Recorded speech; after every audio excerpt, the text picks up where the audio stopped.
আজি মোৰ ব্লগটো আৰম্ভ কৰিছোঁ নাজিৰাৰ ঘৰখনৰ পৰা। আনলাখন পিছে মন নকৰিব দেই, দেহাই 10মান পেলাই থাকে আৰু কিমাননো তুলিম দিয়কচোন, সেইকাৰণে এনেকৈ থাকিলে।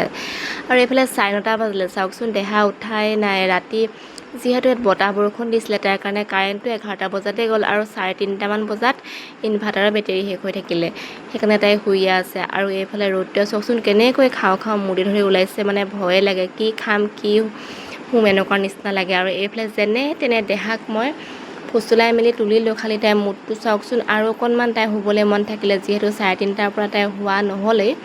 আৰু এইফালে যিমান ৰ'দ হ'লেওতো আমিতো খাব লাগিবই ন, তাৰ কাৰণে মায়ে দেউতাই এইফালে ধান দিছে। আৰু এইফালে মই দেহাৰ কাৰণে গাখীৰ উতলাই লৈছোঁ। তাইক আজি মই মেৰিগ'ল্ড আৰু গাখীৰে দিম। তথাপিও তাইৰ মনটো মানে বৰ এটা ভাল হৈ থকাই নাই, মানে তাইক চাব দেই। এতিয়া মানে মই গাখীৰ আৰু বিস্কুট লৈ গৈছোঁ, তাই মানে শুইয়ে আছে। গাটো অৱশ্যে ৰাতি টোপনি ক্ষতি হ'লে অকণমান দুৰ্বল লাগেই। আৰু মই এইফালে তাইৰ চুলিখিনি ধুনীয়াকৈ বান্ধি দিছোঁ, অকণমান মনটো ফ্ৰেছ হ'লেহে ভাল লাগিব। এইফালে হাত মুখ তাইক ধুৱাই আনিলোঁ মই। আৰু মনটো ফ্ৰেছ লাগিলে খায়ো ভাল লাগে নহয় জানো। আৰু যিটোহে গৰম পৰিছে, মানে এইটো গৰমত মানে ল'ৰা ছোৱালী মানে তাই খাবলৈকে মন নোযোৱা হৈছে। তাইক অকণমান পানী খুৱাই ল'লোঁ মই, জলপান খোৱাৰ আগত তাইক পানী অকণমান খুৱাই লওঁ। তাৰপাছত তাইক মই এইফালে জলপান খুৱাবলৈ লৈছোঁ। আৰু মই নাজিৰাৰ ঘৰখনৰ পৰা ব্লগ খুব কমেই দিছোঁ, সেইকাৰণে এইটো ব্লগ মই নাজিৰা ঘৰখনৰ পৰা আৰম্ভ কৰিছোঁ। যদি ভাল লাগে লাইক কমেণ্ট শ্বেয়াৰ আৰু ছাবস্ক্ৰাইব কৰি দিব। এতিয়া ভিডিঅ'টো আগলৈ যাওঁ ব'লক। আৰু এইফালে মই আম কাটি ল'লোঁ। মই পিছে আম খাই বহুত ভাল পাওঁ দেই, মানে বাকীবোৰ হওক নহওক, মানে গৰমত আমটো খাবলৈ পালে মই মানে বহুত বেছি ভাল পাওঁ। আৰু এইফালে দেহাকো মই আম কাটি দিলোঁ। তাই পিছে নিমখ দিলে আম নাখায় দেই, তাই এইফালে দুদুকৰ লগত আম খাই আছে আৰু মোলৈ চাই আছে। এবাৰ মই ইংগিতত মাতি দিলোঁ, চাওকচোন একে কোবাই আহি মোৰ ওচৰ পালেহি। আৰু মোৰ লগত তাই মানে প্লেটখন মানে চেঞ্জ কৰিব বিচাৰিছে, তাৰপাছত এইখন মোৰ প্লেটখন তাই লৈ ল'লে। এনেকৈ আমি দুইজনী আম খাই ল'লোঁ। পিছে মোৰ ভাগৰ আমখিনি তাই খাই ভাল নাপালে, কাৰণ মই যিহেতু নিমখ দি খাইছোঁ। আৰু এইফালে মাহঁতে আজি ধানৰ কাম কৰি আছে। ধানৰ কাম কৰি থকাৰ কাৰণে মই ভাত বনাওঁ বুলি ভাবিলোঁ। মানে ভাতটো সোনকালে বনাই থৈ দিছোঁ, মানে যোনে যেতিয়া খাব। এইফালে দাইলতে তিয়ঁহ দি দিছোঁ, আৰু এইফালে ভাত কেৰেলা বনাম। মানে কি বনাম ভাবি লৈছোঁ, গৰমত মানে যি টি খাবলৈও মন নাযায় দিয়কচোন।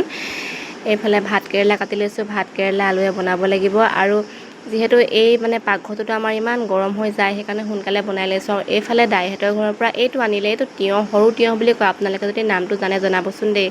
আৰু এইফালে চাওকচোন আমাৰ আইতাক ইমান খং কৰিলেও মানে নুশুনে। তেওঁ মানে 85 বছৰ হ'ল যদিও, মানে মাহঁতে ইমান কৰি থাকে যদিও তেওঁ মানে ধানকেইটা লৰালেহে শান্তি পায়। মানে আগৰ দিনৰ মানুহ যে, তেতিয়াহে মনটো এটা শান্তি পায়।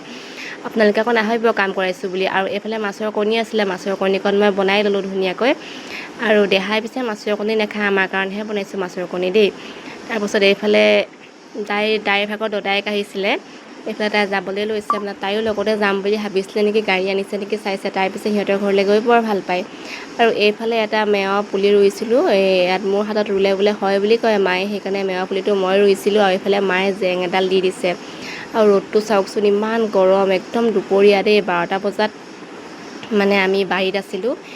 আৰু এইফালে মোৰ ভাত কেৰেলা ভাজি, এইফালে মাছৰ কণী আৰু মাছ সৰু 2-3 মানে দিছোঁ। মাছ আছে যদিও বনোৱা নাই, মানে বেছি গৰম হ'লে মোৰ খাবলৈ মন নাযায়। আৰু এইফালে মায়ে লাহেকৈ ধানখিনি হৈছে আৰু মানে ইমান গৰমত, সেইকাৰণে ধানখিনি তেওঁ লাহেকৈ মানে চপাই পেলাইছে। আৰু এইফালে মই দেহাক গা পা ধুৱাই আনিলোঁ।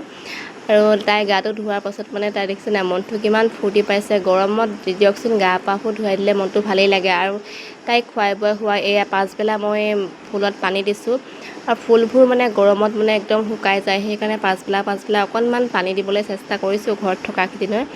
ইমান যত্ন কৰা নহয় যদিও মানে বেয়া লাগে, পানী অকণ দি দিছোঁ। কাৰণ চবকে পানী লাগে ন, আমাক জীৱ জন্তু, মানে গছ গছনি। আৰু এইফালে আবেলি সময়টো অকণমান মই এনেকৈয়ে ঘূৰি ফুৰিছোঁ। আজিলৈ আহিছোঁ, বাই।